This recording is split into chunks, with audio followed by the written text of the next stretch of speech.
కాసేపట్లో గాంధీ భవన్ లో కీలక సమావేశాలు జరగనున్నాయి. పీసీసీ అధ్యక్షుడు మహేష్ కుమార్ గౌడ్ అధ్యక్షతన రాజకీయ వ్యవహారాల కమిటీ పీసీసీ విస్తృత స్థాయి కార్యవర్గ సమావేశాలు జరగనున్నాయి. గాంధీ భవన్ లో జరగనున్న పొలిటికల్ అఫైర్స్ కమిటీ మీటింగ్ కు ముఖ్య అతిథిగా ఏఐసీసీ అధ్యక్షుడు మల్లికార్జున ఖర్గే హాజరు కానున్నారు. సీఎం రేవంత్ రెడ్డి, మీనాక్షి నటరాజన్, ఉప ముఖ్యమంత్రి భట్టి విక్రమార్క తదితరులు పాల్గొంటారు.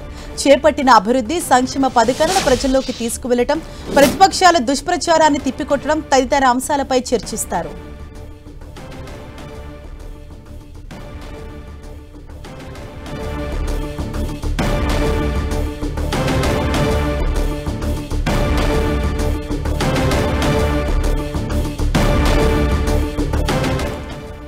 కాసేపట్లో గాంధీ భవన్ లో కీలక సమావేశాలు జరగనున్నాయి. మరి వాటికి సంబంధించి మరిన్ని డీటెయిల్స్ అందించేందుకు మా ప్రతినిధి ప్రతాప్ మనకు అందుబాటులో ఉన్నారు. ప్రతాప్, ఇవాళ గాంధీ భవన్ లో జరగబోయే మీటింగ్స్ ఏంటి, ఎవరెవరు హాజరు కానున్నారు, ముఖ్యంగా ఈ సమావేశాల యొక్క ప్రాధాన్యత ఏంటి?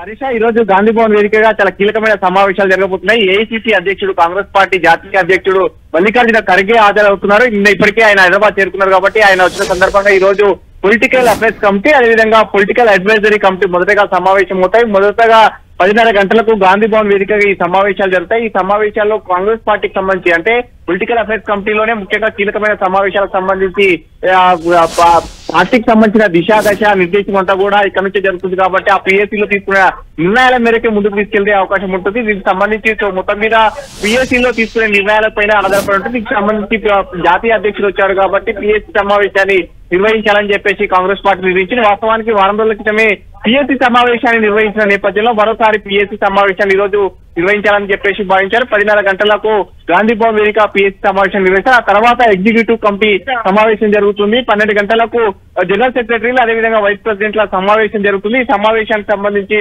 ఖర్గే కూడా అటెండ్ అవుతారు. మొత్తం మీద ఈ సమావేశంలో ముఖ్యంగా మల్లికార్జున ఖర్గే జాతీయ అధ్యక్షుడిగా పార్టిసిపేట్ అవుతూ ముఖ్యంగా పార్టీకి సంబంధించిన దశకు సంబంధించి జై బాపు, జై భీమ్, జై సంవిధాన్ అనే కార్యక్రమానికి సంబంధించి జాతీయ స్థాయిలో కాంగ్రెస్ పార్టీ తీసుకుంది కాబట్టి ఆ కార్యక్రమాన్ని విజయవంతం చేసేందుకు కాంగ్రెస్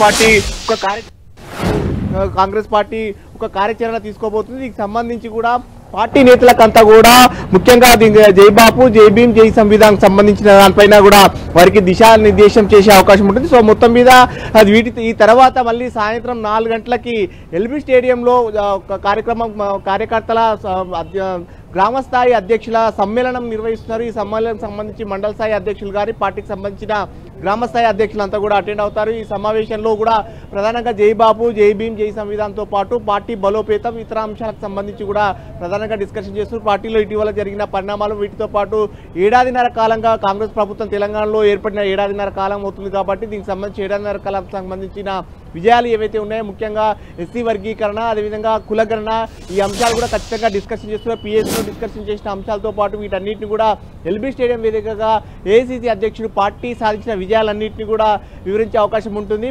నెక్స్ట్ స్థానిక సంస్థల ఎన్నికలు రాబోతున్నాయి కాబట్టి స్థానిక సంస్థల ఎన్నికల్లో దాదాపు 90% విజయాలు సాధించాలని చెప్పేసి పార్టీ ఒక లక్ష్యం పెట్టుకుంది కాబట్టి అందుకే భాగంగా గ్రామస్థాయి అధ్యక్షులతో పాటు మండల అధ్యక్షులు అందరూ కూడా పిలిచారు కాబట్టి ఈ సమావేశంలో పార్టీ నేతలకు కూడా నిర్దేశం చేసే అవకాశం ఉంటుంది. సో మొత్తం మీద పార్టీ ఏవైతే సాధించిన విజయాలు ఉన్నాయో ముఖ్యంగా బీసీ కులగణన కానీ, అదేవిధంగా ఎస్సీ వర్గీకరణ, చాలా కాలం పాటు ఎస్సీ వర్గీకరణ పెండింగ్లో ఉన్న అంశాలు, వీటితో పాటు పార్టీకి సంబంధించిన ఏవైతే 6 గ్యారంటీస్లలో పార్టీ ఏవైతే హామీలు ఇచ్చిందో వీటన్నిటిని కూడా వివరించే అవకాశం ఉంటుంది. మొత్తంగా రైతులకు సంబంధించిన అంశాలకు సంబంధించి రుణమాఫీ కానీ ఇతర అంశాలు అన్నిటి కూడా, రైతు భరోసా, ఈ అంశాలన్నిటి కూడా ప్రస్తావిస్తూ పార్టీ ప్రభుత్వం సాధించిన ఈ 1.5 ఇయర్లో సాధించిన విజయాలన్నిటి కూడా వివరించే అవకాశం ఉంటుంది. వీటితో పాటు స్థానిక సంస్థలకు సంబంధించిన అంశాలకు సంబంధించి కూడా నేతలకు దిశా నిర్దేశం చేసే అవకాశం ఉంటుంది. Harisha, right, thank you Pratap.